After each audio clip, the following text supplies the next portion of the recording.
A noite caía pesada sobre a cidade, um manto de escuridão pontuado apenas pelo brilho fantasioso dos postes de luz que mal conseguiam penetrar a cortina de chuva torrencial.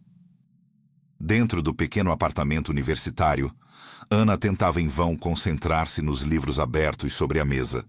A jovem universitária, com seus 20 e poucos anos, tinha uma vida que, para os olhos de fora, parecia perfeitamente normal.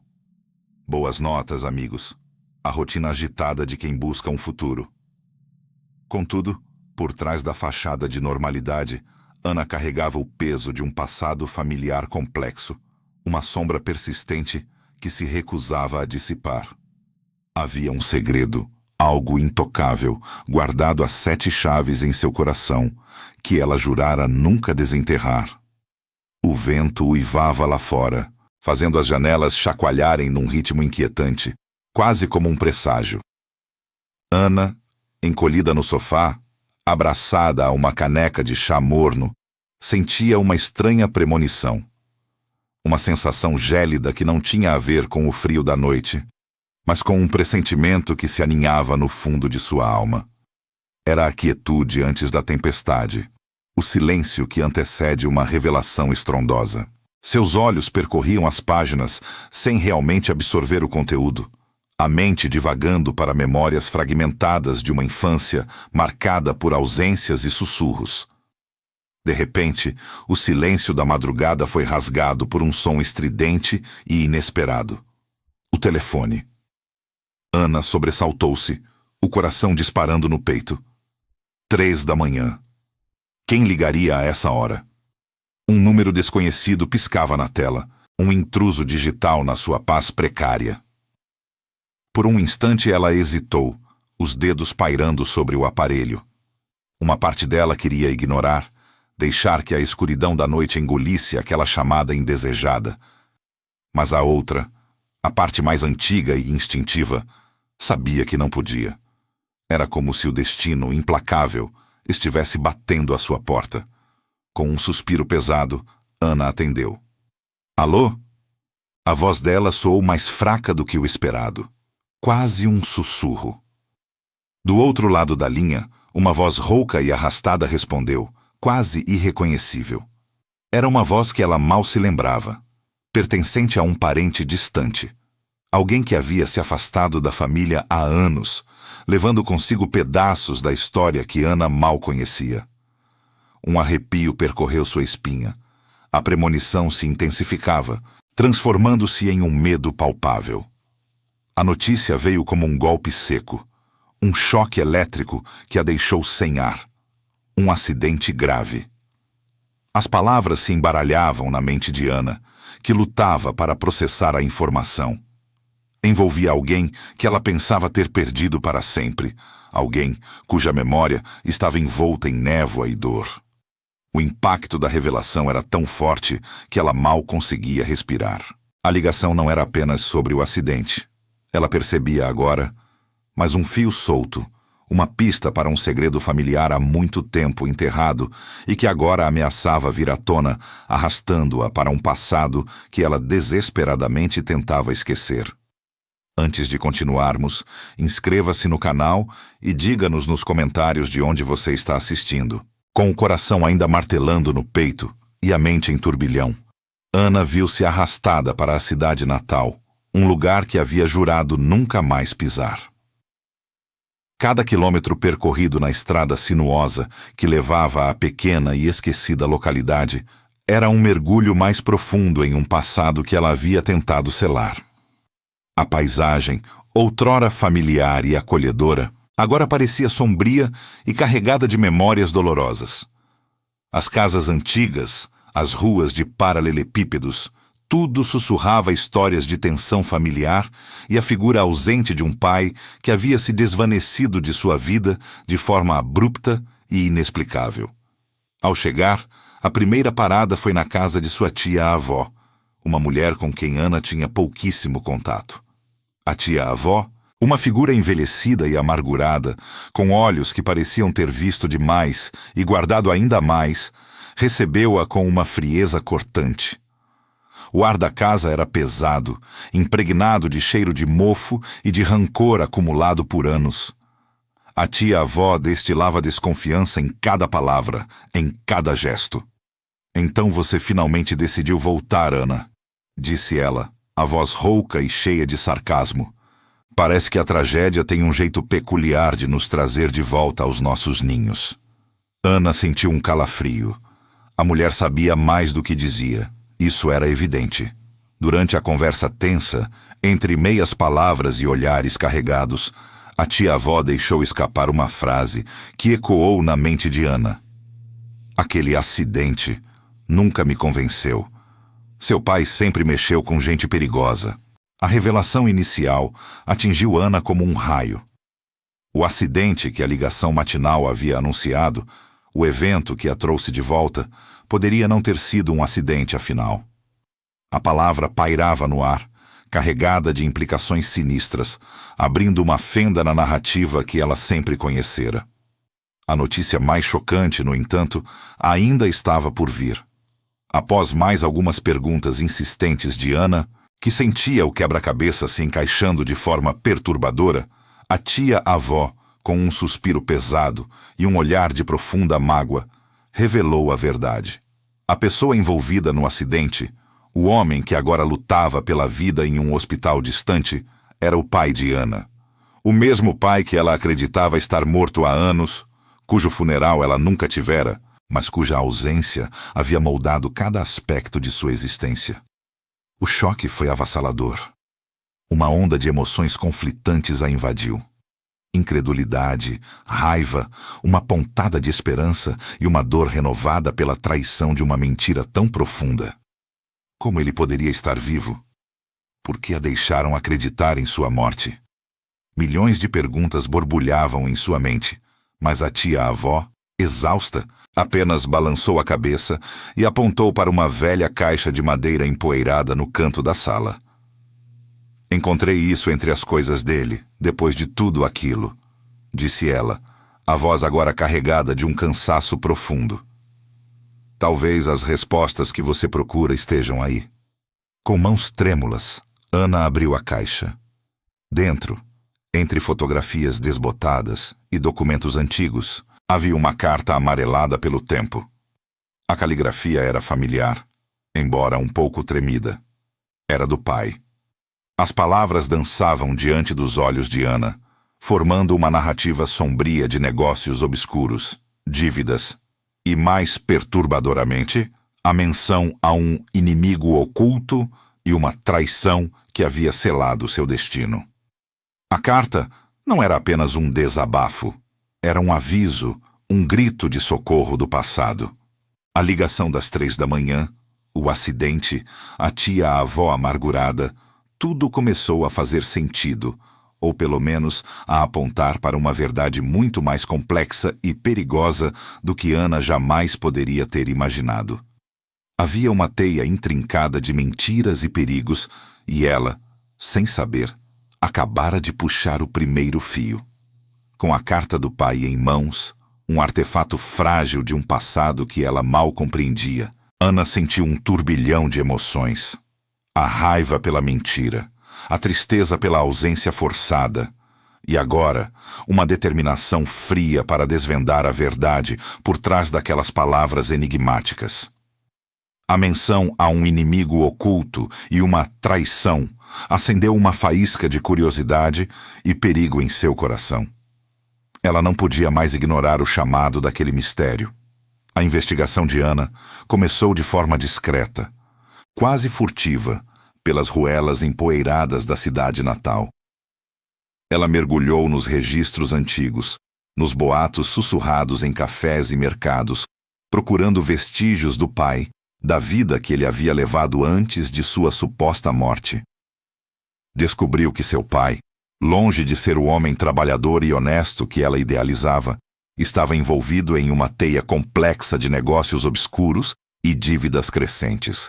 Ele havia se associado a figuras sombrias, pessoas que operavam à margem da lei, movidas por ganância e poder. Entre os nomes que surgiam repetidamente nas conversas e nos documentos mal guardados, um se destacava: O antigo sócio do pai. Um homem poderoso e implacável, cuja reputação o precedia em sussurros de medo e respeito. Ele era a sombra que pairava sobre os negócios ilegais do pai de Ana, o verdadeiro arquiteto por trás de muitas das suas empreitadas arriscadas. Rapidamente, ele se tornou o principal suspeito na mente de Ana. Parecia o tipo de pessoa que não hesitaria em eliminar qualquer obstáculo em seu caminho. E o pai de Ana, com suas dívidas e seu envolvimento cada vez mais profundo, poderia facilmente ter se tornado um. À medida que Ana se aprofundava, ela começou a encontrar evidências de que seu pai não apenas estava endividado, mas também sendo chantageado. Pequenos cadernos com anotações crípticas, recibos de pagamentos exorbitantes para serviços não especificados, e até mesmo um bilhete anônimo com ameaças veladas. O pai de Ana estava preso, encurralado, e a teia de chantagem era mais complexa do que ela imaginava. A cada nova descoberta, a tensão aumentava. Telefonemas anônimos começaram a perturbar suas noites. Mensagens enigmáticas surgiam em seu celular e ela sentia olhares pesados sobre si enquanto caminhava pelas ruas. Eram avisos, claros e diretos, para que ela parasse de investigar. Deixe o passado em paz, diziam as vozes distorcidas do outro lado da linha. Algumas verdades são melhor deixadas enterradas. A parte mais dolorosa da sua investigação, no entanto, veio de uma fonte inesperada. Enquanto vasculhava documentos antigos na casa da tia-avó, Ana encontrou uma correspondência secreta entre seu pai e um outro membro da família. A revelação atingiu-a como um soco no estômago. A traição não vinha apenas de estranhos ou de sócios implacáveis. Um membro da própria família de Ana estava envolvido nos negócios do pai, não como vítima, mas como cúmplice. E, o mais chocante, essa pessoa havia se beneficiado enormemente da morte do pai de Ana. Heranças, propriedades, até mesmo a gestão de algumas das empresas legais do pai haviam caído nas mãos desse traidor familiar. A dor da descoberta foi excruciante. A confiança desintegrada, substituída por uma amarga sensação de engano. Enquanto tentava processar essa traição tão íntima, Ana recebeu uma nova mensagem, não ameaçadora desta vez, mas cheia de um tom de arrependimento. Era de um número desconhecido, sem remetente, mas as palavras eram claras. A ligação das 3 da manhã não foi para te assustar, foi para te avisar, para te dar uma chance de descobrir. Eu não podia mais viver com isso. A compreensão a atingiu com a força de uma revelação. A ligação que a trouxe de volta a esse pesadelo familiar, o chamado na escuridão, não era um ato de malícia. Era um aviso disfarçado, vindo de alguém que, atormentado pela culpa, havia finalmente decidido se arrepender de seu papel na conspiração. O fio que Ana havia puxado estava agora desvendando uma teia de traição muito mais profunda e pessoal do que ela jamais poderia ter imaginado. A descoberta da traição familiar queimava em Ana como um braseiro aceso, mais dolorosa do que qualquer ameaça externa. A ligação anônima, que revelava o arrependimento de um cúmplice, apenas solidificava a complexidade da teia de mentiras. Com o coração pesado, mas a mente afiada pela raiva e pela determinação, Ana decidiu confrontar o membro da família traidor. O encontro foi tenso, carregado de silêncios eloquentes e acusações veladas que logo explodiram em um conflito emocional intenso. As paredes da velha casa da tia-avó pareciam encolher sob o peso das palavras não ditas e dos rancores acumulados. O traidor, um parente que Ana sempre vira com certo respeito, embora distante, tentou justificar suas ações. A motivação, como Ana suspeitava, era uma mistura tóxica de ganância e medo. Ele alegou que a dívida do pai de Ana era tão avassaladora que ameaçava arrastar toda a família para o abismo financeiro. Ele se viu forçado a cooperar com o antigo sócio do pai, o homem implacável que agora se destacava como o verdadeiro mentor da desgraça. A morte do pai de Ana foi, segundo ele, a única saída para proteger o que restava da herança familiar, para garantir que Ana e os outros não fossem arrastados para a ruína. Havia uma necessidade desesperada de proteger a família de uma dívida maior, e ele acreditou que estava fazendo o certo para todos, mesmo que isso significasse uma traição tão profunda. Ana ouviu as desculpas, as justificativas esfarrapadas, mas as palavras soavam vazias diante da magnitude da mentira e da dor que ela havia suportado por anos. Ela não podia perdoar a traição. A ferida era profunda demais, a cicatriz permanente. Contudo, enquanto a raiva borbulhava, uma parte dela recusava-se a se tornar como eles. Não queria se consumir pelo ódio, pela vingança cega. Sua busca não era apenas por retribuição, mas por justiça e talvez por redenção.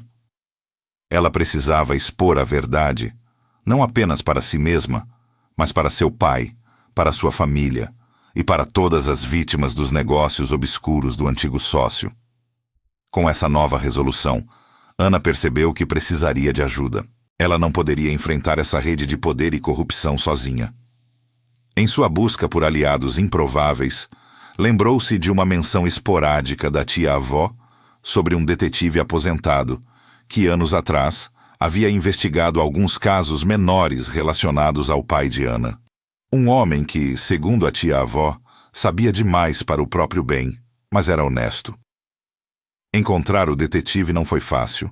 Ele vivia recluso, cansado da sujeira do mundo, mas a história de Ana, a injustiça e a profundidade da conspiração reacenderam uma velha chama de dever em seu coração. O detetive, um homem grisalho com olhos cansados mas perspicazes, ouviu Ana com atenção. Ele conhecia o pai dela, não de perto, mas o suficiente para saber que ele era um homem complexo, cheio de falhas, mas que, no fundo, tinha um código.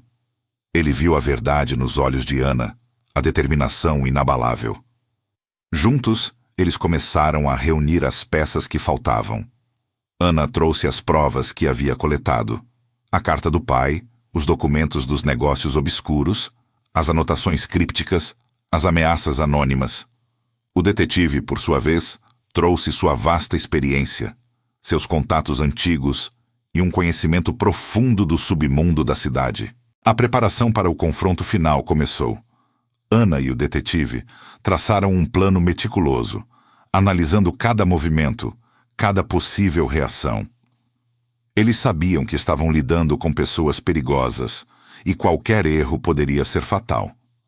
A estratégia era expor o antigo sócio e o membro da família traidor de forma inegável, com provas que não pudessem ser contestadas. A tensão era palpável. Ana sabia que estava prestes a mergulhar no coração da escuridão, mas estava pronta. Ela sentia que, pela primeira vez em muito tempo, estava no controle de seu próprio destino, não mais uma vítima das mentiras e dos segredos. A cada dia que passava, a ansiedade de Ana aumentava, mas sua determinação crescia junto.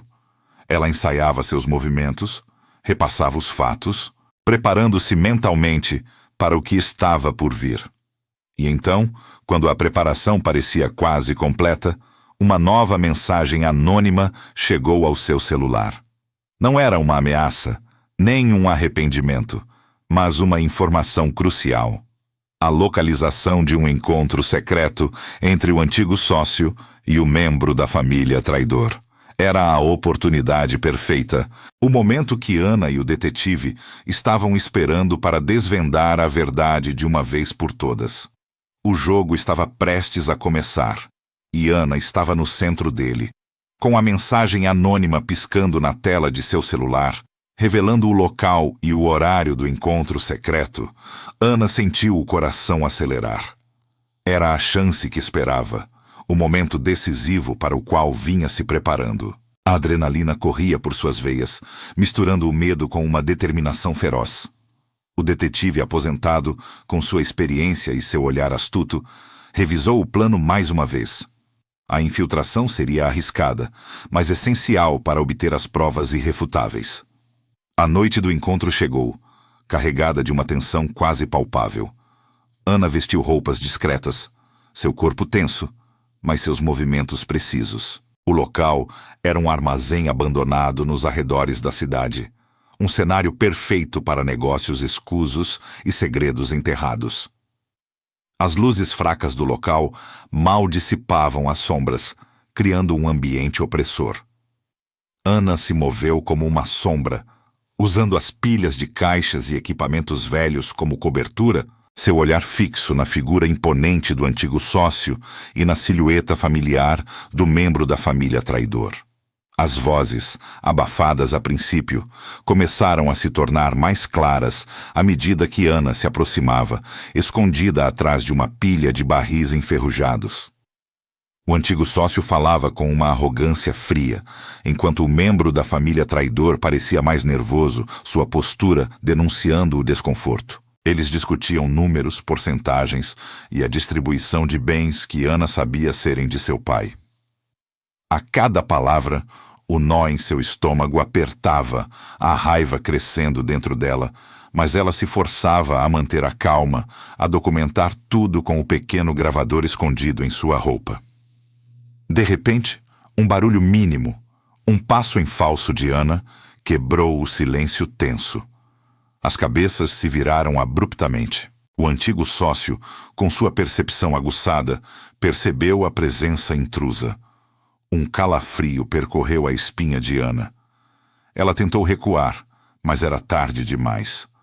O membro da família traidor, em um ato de desespero para proteger seus próprios interesses, apontou diretamente para o esconderijo de Ana. Ali, é ela! As palavras ecoaram no armazém, selando seu destino. Ana emergiu das sombras, seu rosto pálido, mas seus olhos ardendo em desafio. O confronto era inevitável. O antigo sócio a encarou com um sorriso predador, enquanto o membro da família traidor baixou o olhar, a vergonha e o medo em sua face. Então a pequena investigadora finalmente se revelou. O sócio zombou, sua voz gélida. Ana não se intimidou. Ela jogou as provas que havia coletado, as gravações, os documentos, as fotos, expondo a teia de mentiras e a ganância que os movia. O confronto explosivo se seguiu. Acusações foram lançadas, verdades amargas foram cuspidas. E então, no auge da discussão, a verdade completa, a revelação mais chocante, veio à tona. O antigo sócio, em um momento de fúria e desespero, gritou: "Seu pai não está morto. Ele forjou a própria morte para escapar de nós, para proteger você e o resto da família de suas dívidas." As palavras atingiram Ana como um raio. Seu pai não estava morto. A traição que ela pensava ter descoberto, a morte que a havia assombrado por anos, tudo era uma farsa elaborada. Um plano complexo, distorcido, para garantir a segurança dela, embora de uma maneira que a machucou profundamente. A traição do membro da família traidor, embora motivada por ganância, também tinha uma camada de proteção, uma tentativa distorcida de manter a farsa e a segurança de Ana. A mente de Ana girava, tentando processar a enormidade daquela revelação, mas não havia tempo para processar. O antigo sócio, vendo-se encurralado, fez um movimento brusco, sacando uma arma. Um momento de perigo extremo. Ana sentiu o medo gélido, mas sua inteligência, afiada pela aprovação, entrou em ação. Ela usou uma distração momentânea, um empurrão calculado, para derrubar uma pilha de caixas, criando uma barreira e ganhando segundos preciosos. Ela sabia que precisava sobreviver, não apenas por si mesma, mas para finalmente trazer seu pai de volta, para desvendar toda a verdade. No auge do caos, quando o antigo sócio estava prestes a recuperar o controle e Ana se via em uma situação desesperadora, uma figura emergiu das sombras. Alta, com o rosto marcado pela vida e pelos segredos, mas inconfundível. Era seu pai. Ele estava ali, observando tudo, pronto para intervir. Seus olhos encontraram os de Ana, e neles havia um misto de dor, arrependimento e um amor incondicional que Ana não via há anos. O jogo estava prestes a mudar drasticamente.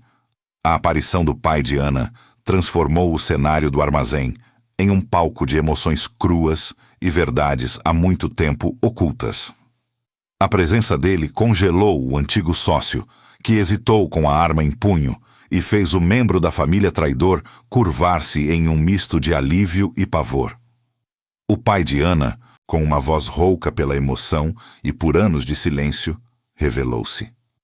Não era mais o homem que Ana conhecera na infância, mas um homem marcado pelas escolhas que fizera para protegê-la. Sua intervenção foi decisiva. Com uma calma surpreendente, ele desarmou o antigo sócio, que sem o elemento surpresa e a superioridade numérica, viu seu império de mentiras desmoronar.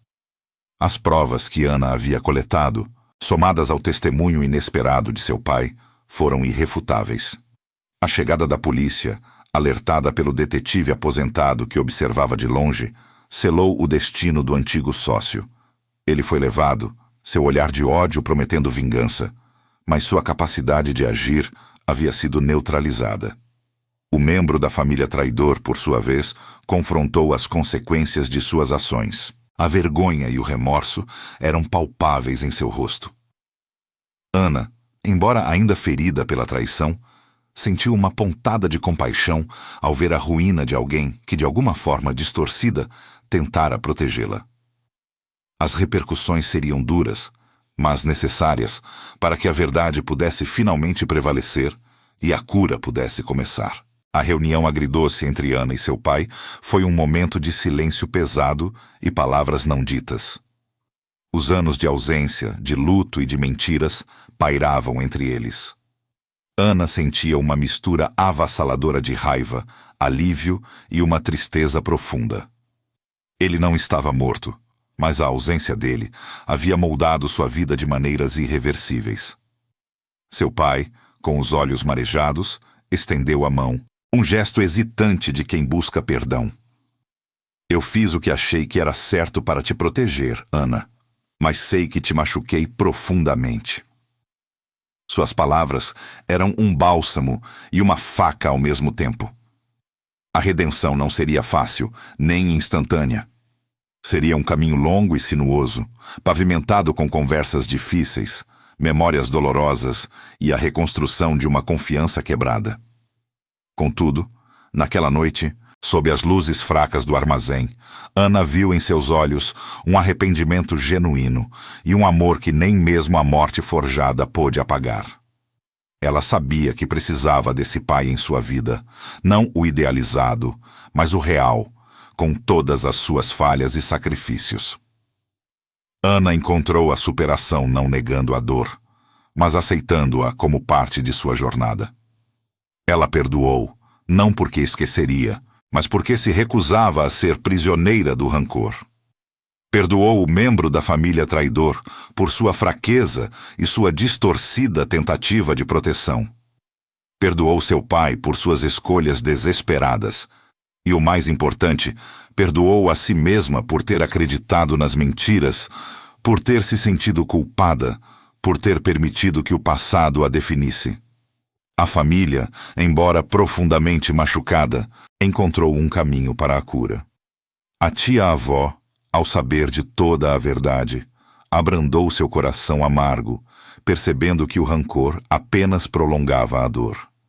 O silêncio que antes imperava na casa foi substituído por conversas, por memórias compartilhadas, por risos e lágrimas. Era um novo começo, frágil, mas real. A ligação das 3 da manhã, que outrora parecia um presságio de desgraça, um pesadelo que rasgava a madrugada, transformou-se no catalisador para a verdade e a liberdade de Ana. O desconhecido que a chamou, o detetive aposentado, revelou ter sido um antigo amigo de seu pai, que se sentia em dívida e não podia mais suportar o segredo. Sua coragem em fazer aquela ligação anônima havia sido a primeira peça que desvendou a complexa teia de mentiras. Ana, agora mais forte, e mais sábia, olhou para o futuro com uma nova perspectiva. As sombras do passado não haviam desaparecido completamente, mas ela havia aprendido a dançar com elas, a transformá-las em luz. A jovem universitária, com uma vida aparentemente normal, mas com um passado familiar complexo, finalmente estava livre para escrever seu próprio destino, sem segredos, sem fantasmas, apenas a promessa de um novo amanhecer. Ela havia encontrado não apenas seu pai, mas a si mesma, no processo.